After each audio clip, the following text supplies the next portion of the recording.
উত্থিত সিংহ, তার গর্জ সিংহনাদ শুনতে পাওয়া যাচ্ছে। ইসরায়েল ইরানকে বুঝিয়ে দিল ইসরায়েল শুধু আছে না, সিংহের গর্জন করে।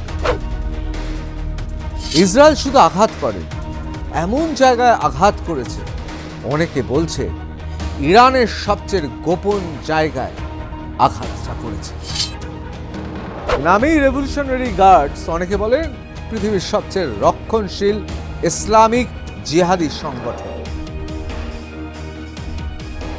আসলে ইরানের স্বৈরাচারী শাসককে জনগণের কাছে প্রমাণ করতে হবে, দেখো মার খেয়েছি, আমরা প্রত্যাঘাত করেছি। ইরানের শাসক জানে শুধুমাত্র ধর্মীয় অনুশাসনে ইরানের মানুষকে বেঁধে রাখা যাচ্ছে না, সুতরাং একটা জাতীয়তাবাদ, ইরানে ধর্মের পাশাপাশি একটা জাতীয়তাবাদ তুলতে হবে। ইরান খুব উঁচু স্তরে খেলে এবং ইরানে বিভিন্ন জায়গায় গোটা পৃথিবীতে এটাও তাদের একটা ব্যবসা যে সন্ত্রাসবাদকে ফাইন্যান্স করা, অর্থাৎ অর্থ যোগান দেওয়া, ট্রেনিং দেওয়া এবং বিভিন্ন ধরনের অস্ত্র শস্ত্র ইকুইপমেন্ট অর্থাৎ যন্ত্রপাতি দিয়ে সাহায্য করা। গোটা পৃথিবী উত্তপ্ত। এখন এই রকম সময়ে দাঁড়িয়ে ইরানের কাছে অনেকে বলছেন পালানোর কোনো পথ নেই।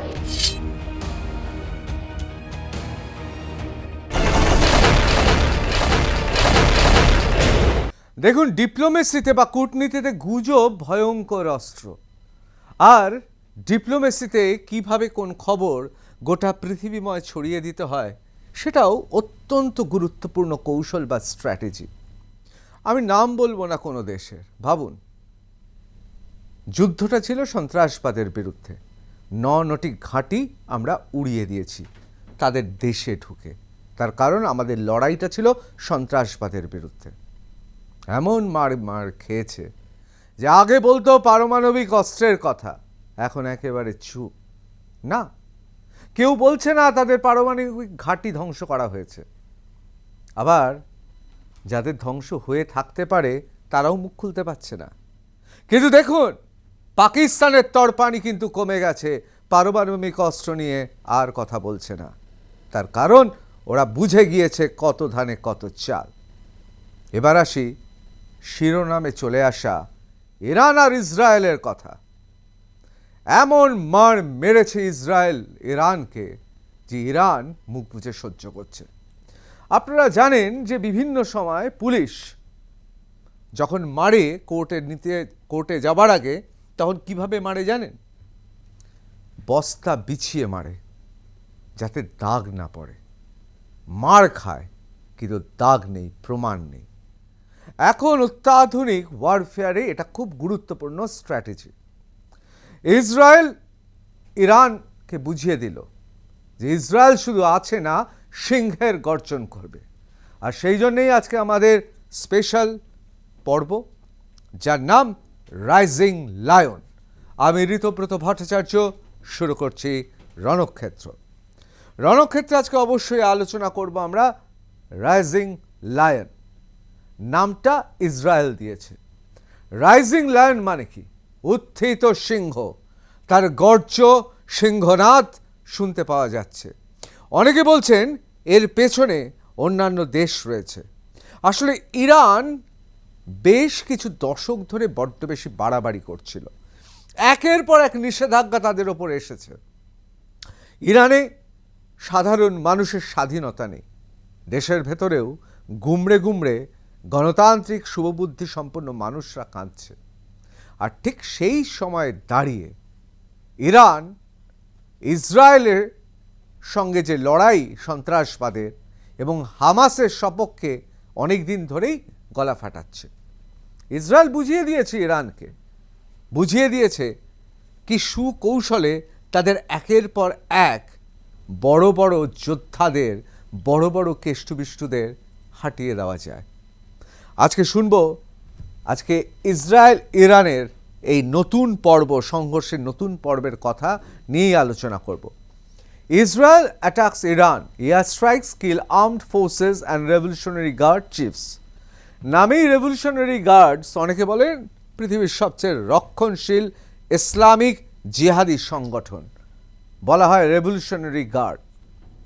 Israel launched a series of airstrikes on Iran and escalated long simmering conflict between two nations, spooking markets. দেখুন, ইরান চিরদিনই ইসরায়েলের শত্রু, চিরদিনই ইরান এবং তার রক্ষণশীল শাসক ইহুদিদের বিরুদ্ধে জেহাদ ঘোষণা করে এসেছে।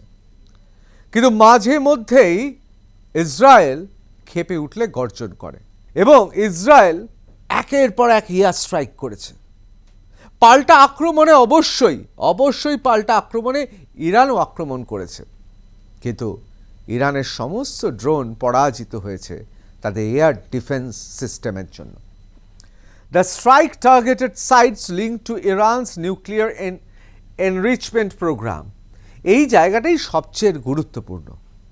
ইসরায়েল শুধু আঘাত করেনি, এমন জায়গায় আঘাত করেছে, অনেকে বলছে ইরানের সবচেয়ে গোপন জায়গায় আঘাতটা করেছে, আর তাই লজ্জায় কিছু বলতে পারছে না। আসলে ইরানের নিউক্লিয়ার সমৃদ্ধ এলাকা ঘাঁটিতেই এই আক্রমণ। The commander in chief of Iran's Islamic Revolutionary Guard Corps Hussein Salami was killed in a strike, এবং হুসেইন সালামি তিনিও গত হয়েছেন। Oil prices soared amid fears of a border regional war and concerns over supply outlook in the crude-rich Middle East region. দেখুন, ইরানে বা মধ্যপ্রাচ্যে যদি কিছু ঘটে তাহলে কিন্তু তেলের ওপর তার প্রভাব পড়ে। তার কারণ আমরা জানি যে তেল মধ্যপ্রাচ্যের শান্তির সঙ্গে ওতপ্রোতভাবে জড়িয়ে রয়েছে। এই যে কি পয়েন্টসের মধ্য দিয়ে কি পরিষ্কার হলো, ইতিমধ্যেই গোটা বিশ্বজুড়ে প্রভাব পড়তে শুরু করেছে। এই লড়াই কিন্তু যে সে লড়াই নয়। আফ্রিকা দুটি দেশের লড়াইয়ের সঙ্গে ইসরায়েল আর ইরানের লড়াইকে মিলিয়ে ফেলা যাবে না। ফার্স্ট পোস্ট লিখছে, operation rising lion, second round of Israeli strikes begins, অর্থাৎ দ্বিতীয় রাউন্ডের খেলা শুরু হয়ে গেছে। ইসরায়েল ইরানের ওপর আক্রমণ হেনেছে।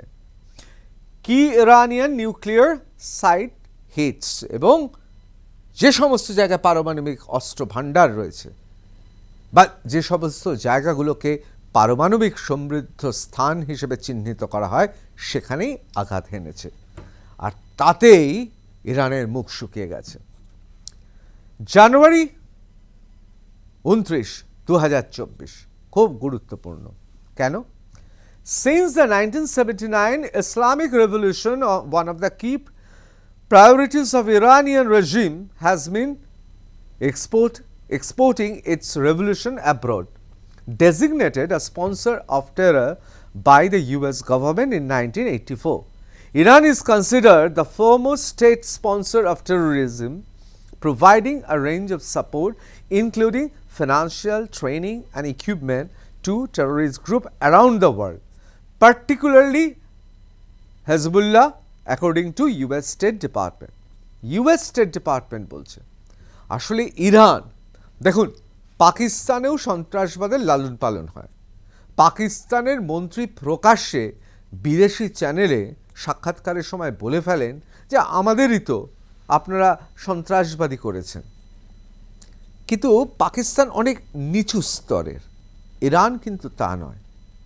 ইরান খুব উঁচু স্তরে খেলে এবং ইরানে বিভিন্ন জায়গায় গোটা পৃথিবীতে এটাও তাদের একটা ব্যবসা যে সন্ত্রাসবাদকে ফাইন্যান্স করা, অর্থাৎ অর্থ যোগান দেওয়া, ট্রেনিং দেওয়া এবং বিভিন্ন ধরনের অস্ত্র শস্ত্র ইকুইপমেন্ট অর্থাৎ যন্ত্রপাতি দিয়ে সাহায্য করা। এই ব্যবসাটা খুব জটিল ব্যবসা। আসলে মনে রাখবেন, সন্ত্রাসবাদ কিন্তু খুব জটিল ব্যবসা। এই ব্যবসা এত সহজে বোঝা যায় না কার কোথায় লাভ। ধরুন, একদল সন্ত্রাসী যদি তৈরি হয় তাহলে ব্যবসা বাণিজ্য বিভিন্ন স্বার্থান্বেষী মহলের হাতে কুক্ষিগত হয়ে পড়ে। ধরুন আপনাদের আমি বলি একটা জঙ্গলের কথা, সেখানে একটা সন্ত্রাসবাদী দল আছে। সেই দল যে ব্যবসায়ীর সঙ্গে দহরম মহরম থাকবে সেই ব্যবসায়ীকে অনেক কম টাকায় জঙ্গলের কাঠ দিয়ে দেবে, আর সেই কাঠ খুব কম টাকায় কিনে বেশি দরে গোটা পৃথিবীতে বিক্রি করতে পারবে। তাই লাভ কার হলো? ওই সন্ত্রাসবাদী দল আর সেই বণিকের। ঠিক সেরকমই ইরান, তার কাছে সন্ত্রাসবাদ একটা ব্যবসা। Tehran has used its proxy army of more than a dozen militias and terror group across Middle East with outposts around the world to help foment instability. অর্থাৎ 1 ডজনেরও বেশি মালয়েশিয়া এবং টেররিস্ট গ্রুপকে গোটা মধ্যপ্রাচ্যে বিভিন্ন জায়গায়, সারা পৃথিবীর বিভিন্ন জায়গায় আউটপোস্টের মতো তাকে তৈরি করেছে, সাহায্য করেছে। কেন? গোটা পৃথিবীতে ইনস্টেবিলিটি নিয়ে আসার জন্য। আপনাদের আগেই বুঝিয়ে বললাম যে ইনস্টেবিলিটি বা অস্থির অবস্থা হলে কিছু মানুষের লাভ হয়, সাধারণ মানুষের লাভ হয় না, ক্ষতি হয়। সাধারণ ইরানের মানুষেরও ক্ষতি হবে, সাধারণ পাকিস্তানের মানুষেরও ক্ষতি হবে, কিন্তু লাভ হবে একদল প্রভাবশালী স্বার্থান্বেষী মহলের। Carry out attacks and expand the scope of Islamic revolution. Those groups, some with their own political parties, to infiltrate or take over local government, answer to Iran's Islamic Revolutionary Guard Corps, যাকে IRGC বলা হয়, এবং a paramilitary body formed in 1979 to protect Iran's fundamentalist regime. 1979 সাল খুব গুরুত্বপূর্ণ। তার কারণটা হচ্ছে এই সময় যে রক্ষণশীল ইসলামিক মৌলবাদী ইরানের যে শক্তির আছে তাকে রক্ষা করার জন্য একটা সৈন্য তৈরি হলো, এবং এই সৈন্যবাহিনীর নাম দেওয়া হলো elite quads force has proved arms training and financial support to militia and political movement across the Middle East, Bahrain, Iraq, Lebanon, Palestine, territory এবং তার সঙ্গে সঙ্গে সিরিয়া, ইয়েমেন। এবং দেখুন এই সমস্ত দেশ, এই যতগুলো দেশের কথা বলছি, সমস্ত দেশে সাধারণ মানুষের জীবন খুব খারাপ অবস্থায় আছে এবং সমস্ত কটা দেশ সংঘর্ষ বিধ্বস্ত। যে কথা আপনাদের বলছিলাম, ইরানই হচ্ছে নষ্টের গোড়া।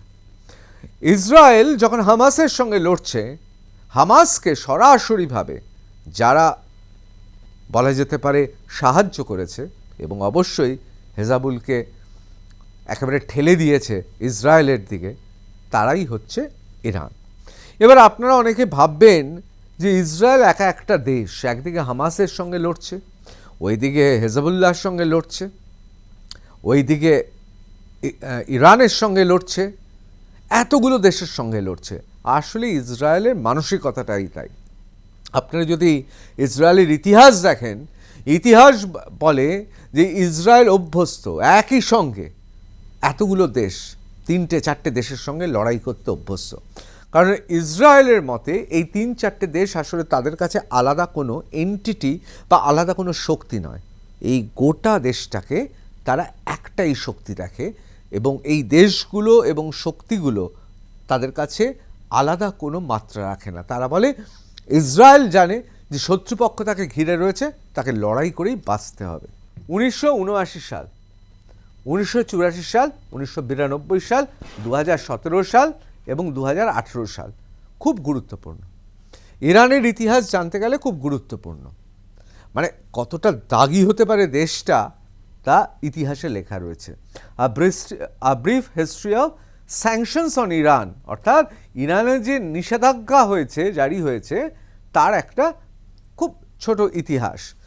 1979 সালে নভেম্বরে the United States imposes sanction after Iranian students from US Embassy in Tehran and take diplomats hostage, অর্থাৎ মার্কিন যুক্তরাষ্ট্রেরই এক কূটনীতিককে অপহরণ করা হয়েছিল।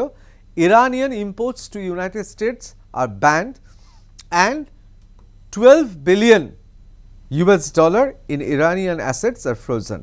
অর্থাৎ ইরানের সম্পত্তি যেমন সম্পত্তিতে নিষেধাজ্ঞা একেবারে ব্যান করে দেওয়া হয়েছিল, ঠিক তেমনি ইরানিয়ান ইম্পোর্টসও অর্থাৎ যত ইরানিয়ান জিনিসপত্র ছিল তার পরিমাণ কিন্তু কম নয়, $12 বিলিয়ন। 1984 সালে জানুয়ারির 19 তারিখ the US department of state designates Iran a state sponsor of terrorism for repeatedly providing support for acts of international terrorism. অর্থাৎ আন্তর্জাতিক ক্ষেত্রে একের পর এক সন্ত্রাসবাদী তাদেরকে লালন পালন করার অভিযোগে আবার নিষেধাজ্ঞা জারি হলো। The designation brings with its sweeping US sanction. এবার 1992 সাল দ্য ইউএস কংগ্রেস passes, এবার একেবারে ইউএস কংগ্রেসে পাস হলো কি, the Iran Iraq arms non proliferation act of 1992.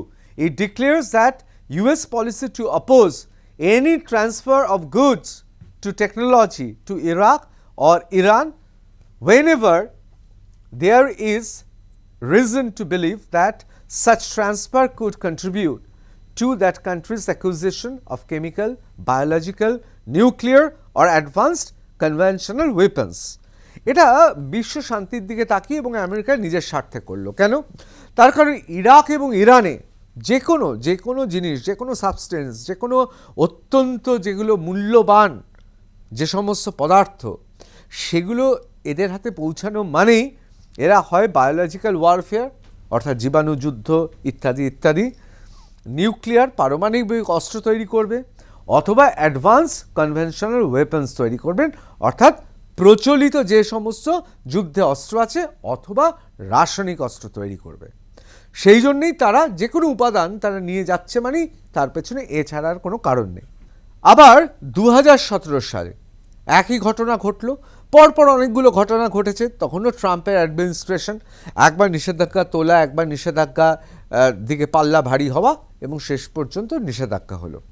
অর্থাৎ এই দেশটা 1979 সাল, 1984 সাল, 1992 সাল, 2017 সাল, 2018 সাল বারবার তারা নিষেধাজ্ঞা জারি হয়েছে। Iran nuclear deal, what it all means. In 2015, Iran agreed a long-term deal on its nuclear program with group of world powers known as the P5+1. এই P5 কারা? US, UK, France, China, Russia and Germany, এদেরকেই বলা হয় P5+1. Lifting sanctions previously imposed by UN, US and UE, অর্থাৎ যে sanction বা নিষেধাজ্ঞা জারি করা হয়েছিল, ইউএন করেছিল, রাষ্ট্রসংঘ করেছিল, ইউনাইটেড স্টেটস অফ আমেরিকা মার্কিন যুক্তরাষ্ট্র করেছিল এবং ইউরোপিয়ান ইউনিয়ন করেছিল, is an attempt to force Iran to halt uranium enrich, crippled its economy, costing the country more than $160 billion in oil revenue from 2012 to 16 alone. Under the deal, all nuclear related sanctions on Iran were lifted and the country was able to resume selling oil on international market and using the global financial system for trade. It also gained access to more than $100 billion in assets frozen overseas. আসলে ইরানের নিষেধাজ্ঞা যতবার জারি হয়েছে তাদের যে সম্পত্তি ছিল মানে কয়েকশো বিলিয়ন ডলারে, যেমন এখানেই তো প্রায় $100 বিলিয়ন হিসাব দেওয়া হচ্ছে, এগুলো সমস্ত কিছু ফ্রিজ করে দেওয়া হয়েছিল, এগুলো সব কিছু আটকে দেওয়া হয়েছিল এবং তার সঙ্গে নিষেধাজ্ঞা তোলা মানেই আবার তেলের ব্যবসা শুরু হলো। আসলে এই দেশটাকে বারবার সুযোগ দেওয়া হয়েছে। দেখুন, এই সুযোগটা যে শুধুমাত্র ইরানকে দেওয়া হয়েছে ইরানের জন্য এটা ভাববেন না, তার কারণ পৃথিবীর শক্তিধর দেশগুলো তারা জানে ইরানের যে প্রাকৃতিক সম্পদ আছে, যে খনিজ পদার্থ আছে, যে তেল আছে, এটা দরকার। সুতরাং একটা স্বার্থেরও ব্যাপার ছিল, কিন্তু তা সত্ত্বেও একে সুযোগ দেওয়া হয়েছে। ইরান তথাকথিত এমন একটি দেশ যেই দেশ সন্ত্রাসবাদের পক্ষে গোটা পৃথিবী জানে, গোটা দুনিয়া জানে, তা সত্ত্বেও বারবার সুযোগ দেওয়া হয়েছে। আমি বলবো না যে সবসময় যে একটা বিরাট মহৎ উদ্দেশ্যে সুযোগ দেওয়া হয়েছে, সবার দরকারও ছিল। এরপর চলে আসি, Iran retaliates with 100 drones after Khamenei warns Israel over strikes. দেখুন, ইরানের স্বৈরাচারী শাসক, সে তো রক্তচক্ষু দেখাবেই, এবং আপনারা জানেন তো লাল পতাকা একটি বিশেষ একটি ধর্মীয় স্থানে লাল পতাকা তুলে দেয় প্রত্যেকবার যুদ্ধের আগে, এবারও তুলে দিয়েছে, তুলে দিয়েই 100টা ড্রোন পাঠিয়ে দিয়েছে। দেখুন, আমি ব্যক্তিগতভাবে মনে করি যে ইরানের শাসক তারা এত বোকা নয়, তারা জানে ইসরায়েলকে তারা কিচ্ছু করতে পারবে না। ইসরায়েলের এয়ার ডিফেন্স সিস্টেম তারা জানে তার কতটা ক্ষমতা। আসলে ইরানের স্বৈরাচারী শাসককে জনগণের কাছে প্রমাণ করতে হবে, দেখো মার খেয়েছি, আমরা প্রত্যাঘাত করেছি। এইটা করার জন্য 100টা ড্রোন পাঠিয়ে দিয়েছিল। Iran's Armed Forces Chief of Staff Mohammad Bagheri and Senior Revolutionary Guards Commander Ghulam Ali Rashid were killed after Israel targeted multiple locations in Israel, the state television reported. এবার ব্যাপারটা হচ্ছে, মোহাম্মদ বাঘেরি এবং সিনিয়র রেভলিউশনারি গার্ডস কমান্ডার গোলাম আলী রাশিদ এদের মারা গেছে, যুদ্ধক্ষেত্রে মারা গেছেন, তারা সৈনিক, যুদ্ধ করে মারা গেছেন, এটা তো স্বাভাবিক। কেন এই দুটো নাম নিয়ে চর্চা হচ্ছে? মনে রাখবেন, ইরান বারবার গত 5 বছরে যে শক্তিশালী যোদ্ধা তৈরি করছে, আসলে একটা ন্যারেটিভ তৈরি করতে চাইছে, দেখো আমাদের যোদ্ধা, এবং তাকে কিংবদন্তির পর্যায়ে পৌঁছে দিচ্ছে। তার কারণ ইরানের শাসক জানে শুধুমাত্র ধর্মীয় অনুশাসনে ইরানের মানুষকে বেঁধে রাখা যাচ্ছে না।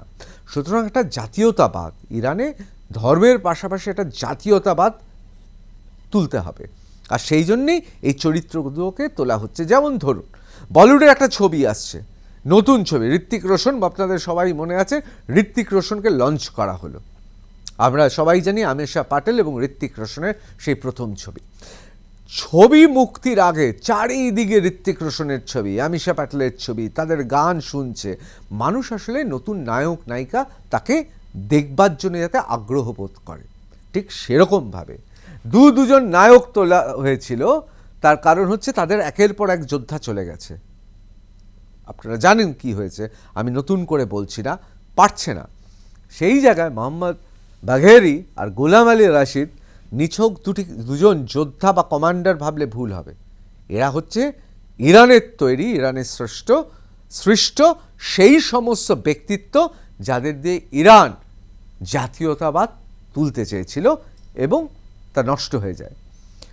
Israel strikes Iran nuclear sites and military leadership as Middle East braces for retaliation. এখন কি হলো, ইসরায়েলের এই যে আক্রমণ, এই আক্রমণে কিন্তু থতমত খেয়ে গেছে ইরান, বুঝে উঠতে পারছে না কি করবে, এবং সেই জন্য সেই হতাশা থেকে প্রত্যাঘাত কিছু করতে হবে, তাই 100টা ড্রোন পাঠিয়ে দিয়েছিল, এবং বড় বড় কথা বলেছে, বিশেষ ধর্মীয় স্থানে লাল পতাকা তুলে দিয়েছে, যেন রক্তচক্ষু দেখাচ্ছে ইসরায়েলকে। কিন্তু সত্যি কি ইসরায়েল ভয় পেয়েছে? আমি চলে আসি ইসরায়েলের প্রাইম মিনিস্টার বেঞ্জামিন নেতানিয়াহুর কথায়। মোমেন্টস আগো, এটা লিখছেন তখন, moments ago Israel launched operation rising lion, a targeted military operation to roll back the Iranian threat to Israel's very survival. এই যে ভেরি সার্ভাইভাল, ইরান সবসময় ইসরায়েলের অস্তিত্ব নিয়ে বলে, বারবার তার অস্তিত্ব নিয়ে বলে। সেই জন্যই রাইজিং লায়ন একেবারে টার্গেট করে বারবার শুনতে যা হয় আর কি, কান ঝালাপালা হয়ে যাচ্ছে, গিয়ে যা করার গিয়ে করে দিয়ে চলে এসছে। This operation will continue for as many days as it tax to remove this threat. কোনো মিল খুঁজে পাচ্ছেন? আমাদের অপারেশন সিন্দুর কিন্তু শেষ হয়নি, চলছে। সন্ত্রাসবাদের বিরুদ্ধে আমাদের লড়াই চলছে। এইসব অপারেশন আজ শুরু হলো কাল শেষ হয়ে গেল এরকম নয়, এটা কোনো সিনেমার ম্যাটিনি শো নয়, চলবে। ঠিক সেরকম আমাদের যেমন অপারেশন সিন্দুর চলছে, ঠিক সেরকম রাইজিং লায়নও চলবে। কে বলছেন? Benjamin Netanyahu. Review cause Israel strikes against Iran. এখন ব্যাপারটা হচ্ছে আমেরিকা কি করছে? আমেরিকা কি কিছু জানতো না? আমি আপনাদের একটা কথা বলে রাখি, আপনারা যারা ভাবছেন যে ইউক্রেন যেভাবে একেবারে রাশিয়ার ভেতরে হাজার হাজার কিলোমিটার ভেতরে ঢুকে গিয়ে যেভাবে মেরে দিয়ে এসছে ড্রোন দিয়ে, এ খবর কি মার্কিন যুক্তরাষ্ট্র জানতো না?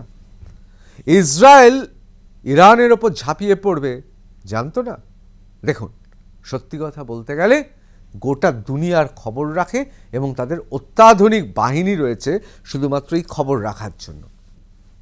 এবং আপনাদের আজকে আবার বলছি যে পাকিস্তানের যে কি অবস্থা হয়েছে এবং সেই বহুজাতিক সংস্থা, মার্কিন জাত বহুজাতিক সংস্থা, তার এয়ার ডিফেন্স সিস্টেম আমরা পাকিস্তানে কি করে দিয়ে এসেছি সব জানি।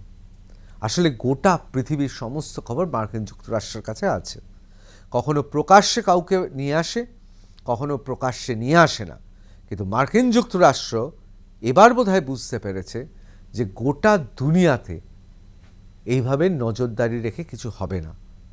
তার কারণ প্রত্যেকটা দেশ নিজের মতো করে এগোচ্ছে এবং সে খবর জেনেও মার্কিন যুক্তরাষ্ট্র কিছু করতে পারছে না। ইসরায়েলের ক্ষেত্রে কি হবে? মার্কিন যুক্তরাষ্ট্র বাধ্য ইসরায়েলকে সমর্থন করতে, এটা অনেকেই বলছে। ঐতিহাসিক কারণও আছে। নাও is a time for restraint. World leaders react to Israel strikes on Iran. সবাই বলছে যা মারার তো মেরে দিয়েছো, এইবার ভাই থামো বাপু, থামো। আসলে ইসরায়েল যেভাবে লড়ে যাচ্ছে সন্ত্রাসবাদের বিরুদ্ধে, তাতে গোটা পৃথিবী জানে যে ইসরায়েল কতটা ক্ষমতাশালী। On Friday, Trump said on the Truth social media platform that he had previously warned Iran of strength of US military equipment and that Israel has a lot of it with much more to come and they know how to use it. এই কথাটা শুনে আপনাদের কি কখনো মনে হচ্ছে যে মার্কিন যুক্তরাষ্ট্র ইসরায়েলের পেছন থেকে সরে গেছে? একেবারে পরিষ্কার গত শুক্রবার বলছে ট্রুথ সোশ্যাল মিডিয়া প্ল্যাটফর্মে, বলছে আমি ইরানকে আগে থেকেই সাবধান করে দিয়েছিলাম এবং এখনও সাবধান করছি, the strength of US military equipment and that Israel has a lot of it. মানে ট্রাম্প এই সুযোগে মার্কিন যুক্তরাষ্ট্র জাত যুদ্ধের অস্ত্রের বিজ্ঞাপন করে নিল একেবারে পরিষ্কার, এবং বলছে মানে ইরানকে হুমকি দিচ্ছে আসলে গোটা পৃথিবীর কাছে মার্কেটিং করে ফেললো তাদের প্রস্তুত অস্ত্রের। He also urged Iran to make a nuclear deal before there is nothing left. বলছে ইরান আবার নিউক্লিয়ার চুক্তি করা উচিত, কারণ এরপর আর কিছু থাকবে না ইরান বলে, suggesting that future strikes could be more intense, এবং বলে দিয়েছে এর পরবর্তী অদূর ভবিষ্যতে আবার যদি আক্রমণ হয় সে আক্রমণ সাংঘাতিক হবে। Elsewhere, UK Prime Minister তিনি কি বলছেন? ইউকে এর প্রধানমন্ত্রী তিনি বলছেন reports of strikes were concerning and called on those involved to step back and reduce tension urgently. চায়নার ফরেন মিনিস্টার কি বলছে? তিনি বলছেন ডি-এসকেলেট করতে। অর্থাৎ দেখুন, গোটা পৃথিবীতে একদিকে মুখে সবাই বলছে সমস্ত যুদ্ধ বন্ধ হোক, সব যুদ্ধ বন্ধ হোক। দেখুন, প্যালেস্তাইনে বা গাজাতে সাধারণ মানুষের দুর্দশা কোনো পৃথিবীর শুভবুদ্ধি সম্পন্ন মানুষ চাইবে না। সন্ত্রাসবাদের বিরুদ্ধে লড়াইতে শুভবুদ্ধি সম্পন্ন মানুষরা চাইবে, কিন্তু কোনো মানুষ চাইবে না শিশু, মহিলা, বৃদ্ধ, সাধারণ মানুষ পৃথিবীর কোনো প্রান্তে কষ্ট পাক, কেউ চাইবেন। এখন সন্ত্রাসবাদীরা না ঢাল করছে, এই সাধারণ মানুষকে এগিয়ে দিয়ে হামাসও করেছে। ইসরায়েল যখন প্রথম পর্যায়ে হামাসকে ধরতে যায়, সাধারণ মানুষকে জোর করে গাজাতে রেখে দিয়ে তাদের হিউম্যান শিল্ড অর্থাৎ মানবিক বা মানব ঢাল হিসেবে ব্যবহার করতে চেয়েছে। আসলে গোটা বিষয়টা খুব অমানবিক। গোটা পৃথিবী শান্তি চায় বলছে, ইউএন অর্থাৎ রাষ্ট্রসংঘ ঠুটো জগন্নাথ হয়ে বসে আছে, কিছু করার ক্ষমতা নেই। কিন্তু এইদিকে রুশ, ইউক্রেন অন্যদিকে ইসরায়েল, ইরান এবং আমাদের তো সন্ত্রাসবাদের বিরুদ্ধে লড়াই আছে। গোটা পৃথিবী উত্তপ্ত। এখন এই রকম সময় দাঁড়িয়ে ইরানের কাছে অনেকে বলছেন পালানোর কোনো পথ নেই। হয় ইরানকে পারমাণবিক চুক্তি করতে হবে, আমরা আর পারমাণবিক অস্ত্র তৈরি করব না, অথবা ইরানকে ইসরায়েলের সঙ্গে যুদ্ধে যেতে হবে। আর ইসরায়েলের সঙ্গে ইরান যদি যুদ্ধে যায় তাহলে মার্কিন যুক্তরাষ্ট্র ছেড়ে দেবে না। এবং ট্রাম্প বলে দিয়েছে, তিনি এই সুযোগে বিজ্ঞাপনও যেমন করেছেন, আবার এই হুঁশিয়ারিও দিয়ে দিয়েছে যে মার্কিন যুক্তরাষ্ট্রের অস্ত্র নিয়ে ঝাঁপিয়ে পড়বে ইসরায়েলেরা। অর্থাৎ প্রত্যক্ষভাবে যুদ্ধ করবে ইসরায়েল, আর পরোক্ষভাবে থাকবে সেখানে মার্কিন যুক্তরাষ্ট্র। তবে ভাববেন না শুধু মার্কিন যুক্তরাষ্ট্র থাকবে, ইরানের ব্যাপারে স্বার্থ আছে এবং তার সঙ্গে সঙ্গে রাজনৈতিক উদ্দেশ্যও আছে ইউরোপিয়ান ইউনিয়নের অনেক দেশ এবং পৃথিবীর আরও অনেক শক্তিধর দেশে। সেক্ষেত্রে দাঁড়িয়ে ইরান এই মুহূর্তে কোণঠাসা। অনেকে আশা করছেন যে চীন বোধহয় এই মুহূর্তে ইরানের পাশে দাঁড়াবে। একটা কথা বলি, চীন ব্যবসা ছাড়া কিছু বোঝে না, আর ইরানের এই মুহূর্তে যা অবস্থা, চীনকে দেওয়ার মতো আর কিছুই নেই। সব মিলিয়ে ইরান বিপাকে। কিন্তু কোন পথে এগোয় এই যুদ্ধ, সেদিকে আমাদের নজর থাকবে। বন্দে মাতরম।